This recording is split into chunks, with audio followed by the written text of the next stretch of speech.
The hand that mocked them and the heart that fed. The hand سے یہاں پر مراد ہے اس کی جو ابیلٹی ہے، ابیلٹی، ٹیلنٹ، ڈیکسٹیرٹی، ایکسپرٹیز، یعنی وہ ایسا سکلفل آرٹسٹ تھا کہ اس نے بڑی خوبصورتی سے بادشاہ کے دلی جذبات کو مجسمے کے چہرے کی صورت میں جو ہے وہ منعکس کر دیا. That mocked them. Mocked mean ridicule. Treat somebody scornfully. کسی کا تمسخر اڑانا، کسی کے ساتھ نفرت سے پیش آنا، اس کا مذاق اڑانا. That mocked them and the heart that fed. Feed means to give place in heart, lodge, install. یہ جو آخری لائن ہے نا، اس کو ذرا آپ ملا کر پڑھیے tell کے ساتھ. Tell the hand that mocked them and the heart that fed. تو اس لائن سے دو چیزیں جو ہیں وہ یہاں ہوتی ہیں. ایک تو ہاتھ ہے، اور ہاتھ سے کیا مراد ہے؟ یعنی جو اسکلپٹر تھا، جو مجسمہ ساز تھا، وہ اس کا ہاتھ اس قدر کلین تھا، یعنی وہ اس قدر سکلفل آرٹسٹ تھا کہ اس نے بادشاہ کی جو ایروگنس ہے، اس کا جو پرائیڈ ہے، اس کا جو کنٹمپچوس بیہیویئر ٹورڈز ادر ہے، اس کو اتنی مہارت سے اس نے جو ہے وہ واضح کر دیا ہے، عیاں کر دیا ہے، بلکہ ہمیشہ ہمیشہ کے لیے اس نے ان کو منعکس کر دیا ہے چہرے کے تاثرات کی صورت میں. تو ایک تو یہ اس سے بات واضح ہوتی ہے کہ وہ ہاتھ بڑا صفائی والا ہاتھ تھا، وہ ایک ماہر کاریگر کا ہاتھ تھا، یعنی وہ بڑا ایک کہہ لیں کہ ایکسپرٹ قسم کا جو ہے وہ آرٹسٹ تھا، جو اتنے خوبصورت مجسمے بناتا تھا کہ اس نے بادشاہ کی جو ظالمانہ فطرت ہے اس کو اس نے ہمیشہ ہمیشہ کے لیے محفوظ کر دیا چہرے کے تاثرات کی صورت میں. ایک تو یہ چیز ہوگی کہ جو آرٹسٹ کی ایکسپرٹیز تھی، جو اس کی اسکلفلنس تھی، جو اس کی ڈیکسٹیرٹی تھی. اور دوسری چیز and the heart that fed, یعنی بادشاہ کے دلی جذبات. دوسری چیز جو ہمیں واضح ہوتی ہے وہ ہے بادشاہ کی ظالمانہ فطرت، اس کا جو دوسروں کے بارے میں بڑا ظالمانہ رویہ تھا، وہ دوسروں کو حقارت کی نگاہ سے دیکھتا تھا، وہ متکبر تھا، ایروگنٹ تھا، کنٹمپچوس تھا، ہیٹفل تھا ٹوورڈز ادرز. یہ دو چیزیں جو ہیں وہ یہاں ہوتی ہیں کہ وہ آرٹسٹ بڑا کمال کا تھا، اور وہ انسان جو تھا، وہ بادشاہ، وہ بڑا ہی مطلب کہہ لیں کہ ادنا قسم کی اس کی جو فطرت تھی، ظالم تھا، مغرور تھا، اس کا رویہ دوسروں کے بارے میں اچھا نہیں تھا، ظالمانہ تھا، توہین امیز تھا، حقارت امیز تھا. ایک بار پھر ان کا ترجمہ دیکھ لیتے ہیں. Tell that its sculptor well those passions read.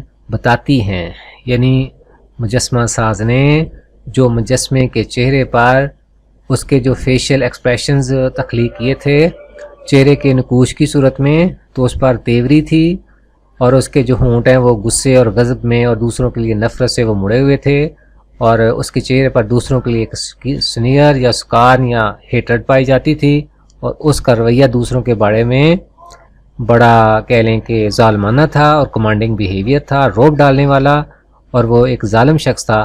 تو یہ ساری چیزیں بتاتی ہیں that its sculptor well those passions read، کہ اس مجسمے کو بنانے والے نے جذبات کو اچھی طرح پڑھا ہوا تھا، یعنی جس کا وہ مجسمہ تھا اس کے جو دل کی کیفیت تھی، اس کے جو دلی جذبات تھے دوسروں کے بارے میں، اور اس کی جو ٹریو نیچر تھی، اس سے وہ مجسمہ ساتھ بخوبی آگاہ تھا، اچھی طرح واقف تھا. which yet survive stamped on these lifeless things. تو بادشاہ کے دلی جذبات مجسمے کے چہرے کے نقوش کی صورت میں، فیشیل ایکسپریشن کی صورت میں آج بھی باقی ہیں. stamped یعنی marked ہیں on these lifeless things، وہی جیسا کہ میں نے آپ کو بتایا چہرے کے نقوش کی صورت میں. اگرچہ وہ خود مر گیا ہے، لیکن اس کا چہرہ، اس کا جو مجسمہ ہے، اگرچہ وہ ٹوٹ پھوٹ گیا ہے، لیکن چہرے کے نقوش جو ہیں وہ باقی ہیں، اور نقوش کی صورت میں اس کی جو ظالمانہ بری فطرت تھی وہ آج بھی باقی ہے. لوگ آج بھی اس کے چہرے کے نقوش دیکھ کر جان لیتے ہیں کہ وہ بادشاہ جو ہے وہ بری فطرت کا مالک تھا، مغرور تھا، متکبر تھا، ظالم تھا. The hand that mocked them and the heart that fed. اچھا، تو وہ جو ماہرانہ انداز سے اس نے مجسمے کے جو چہرے کے نقوش ہیں ان کو جس طرح ترتیب دیا تھا، تو یہ ساری چیزیں بتاتی ہیں کہ اس کا جو ہاتھ ہے اس مجسمہ ساز کا وہ بڑا کلین ہینڈ تھا، یعنی وہ ماہر مجسمہ ساز تھا، اس کا ہاتھ کام کرتا تھا تو کمال کر دیتا تھا۔ تو ایک تو یہ چیز اس سے واضح ہوئی، اور دوسری ہے بادشاہ کے دلی جذبات، یعنی وہ بادشاہ جو ہے وہ ایک ظالم تھا، متکبر تھا، اس کا رویہ خلق خدا کے ساتھ جو ہے وہ کسی طور بھی قابل تعریف اور قابل تحسین نہیں تھا، بلکہ وہ ظالمانہ تھا۔ جی لائن نمبر 9 سے لے کر 11 تک جو ہے وہ آپ دیکھتے ہیں۔ And on the pedestal these words appear. And on the pedestal. Pedestal means base, stand, dais. ظاہر ہے جو بھی مجسمہ ہے وہ کسی چبوترے کے اوپر، کسی سٹینڈ کے اوپر جو ہے اس کو بنایا ہوا ہوتا ہے۔ تو یہاں پر اس پیڈسٹل کے بارے میں بتایا گیا ہے کہ and on the pedestal these words appear.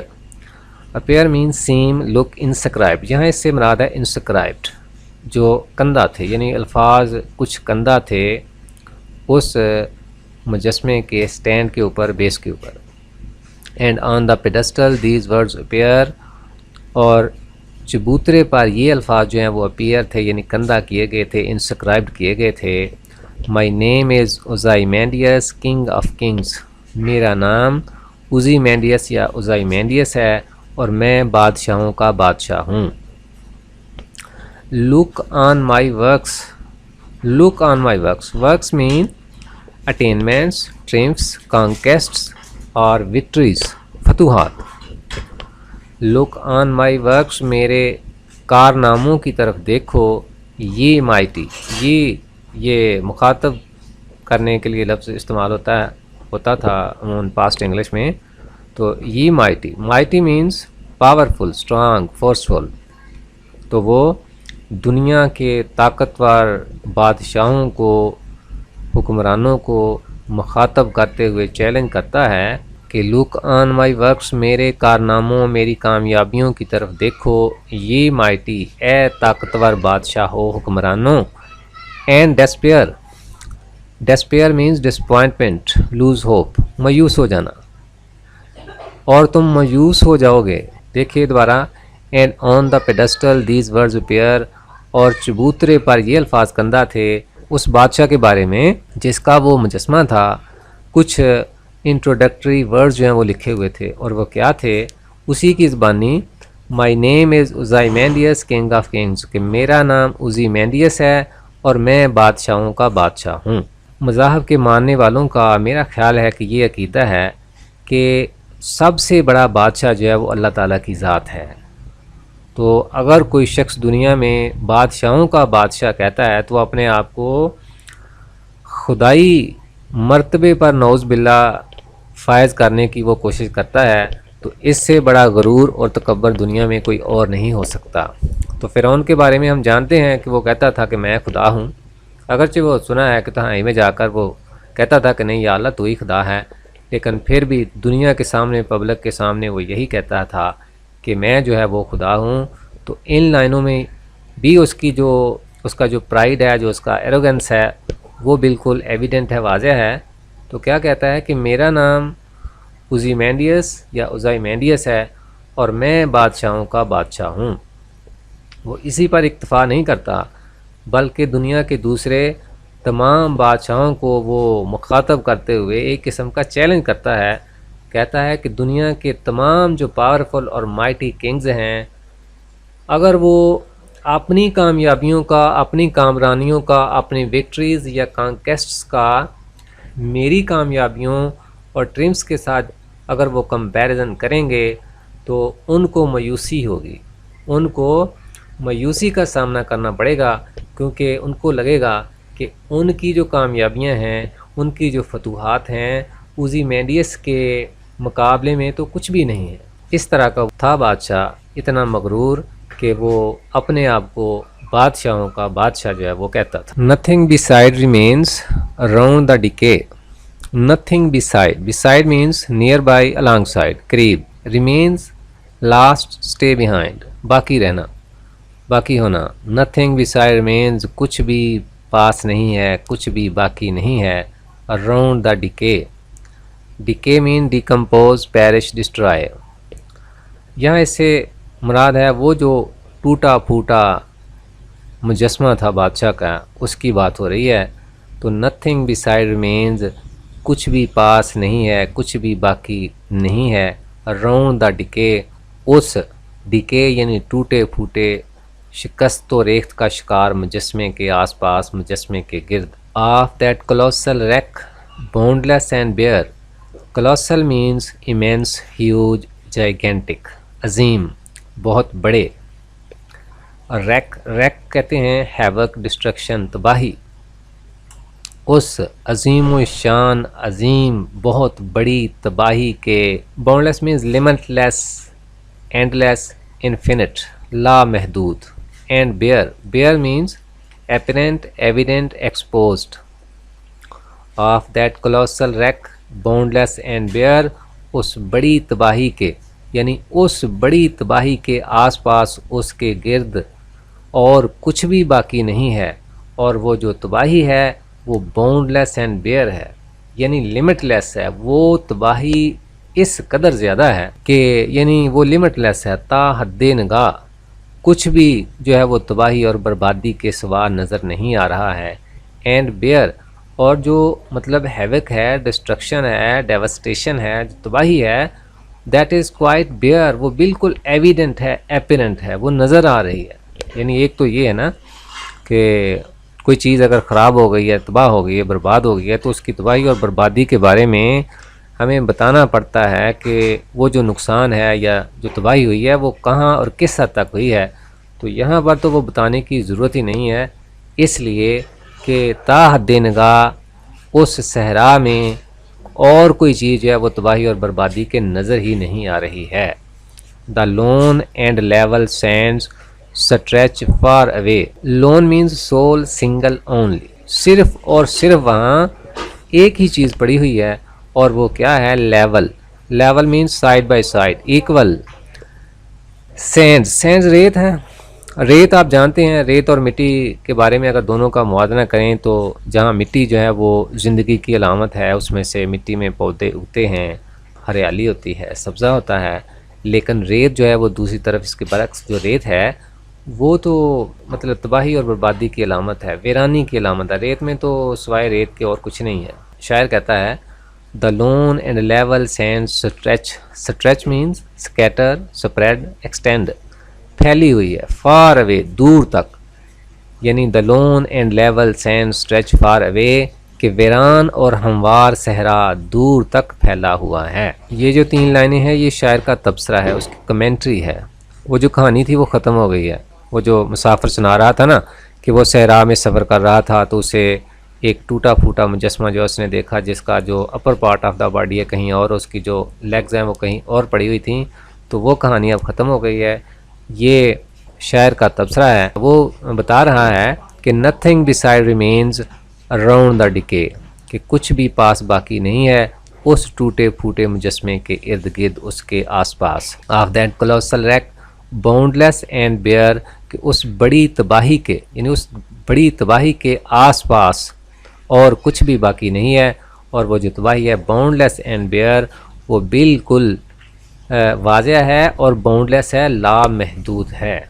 یعنی وہ بادشاہ جو اپنے آپ کو اپنی زندگی میں عظیم کہتا تھا اور وہ سمجھتا تھا کہ وہ بادشاہوں کا بادشاہ ہے، اس کی سلطنت بڑی لامحدود تھی اور وہ اس پر بڑا جو ہے وہ نازاں تھا، بڑا مغرور تھا، متکبر تھا. لیکن اس کی موت کے ساتھ ہی کچھ بھی جو ہے وہ اب باقی نہیں ہے.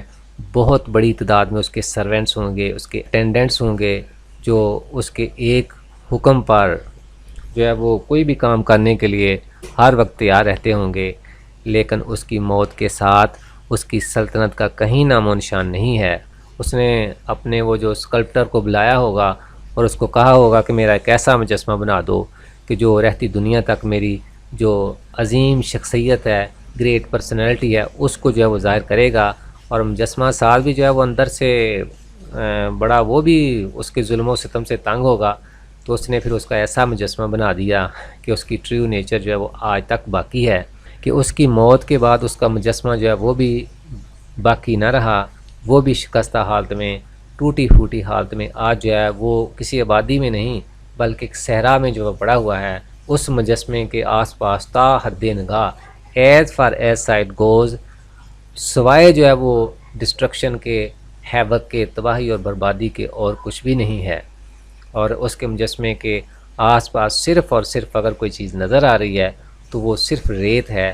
اور جیسا کہ میں نے آپ کو بتایا کہ جو سینڈ ہے وہ سمبل آف ڈسٹرکشن ہے، سمبل آف بیرننیس ہے، وہ ویرانے کی، وہ ایک بنجر زمین کی، ایک بنجر پن کی، تباہی اور بربادی کی علامت ہے. یہ تھی نظم اوزی مینڈیس. امید ہے آپ کو یہ نظم جو ہے وہ کسی حد تک سمجھ آ گئی ہوگی. ایکسپلینیشن کے لیے، اس کے نوٹس کے لیے میں اس کا لنک جو ہے ڈسکرپشن میں شیئر کر رہا ہوں.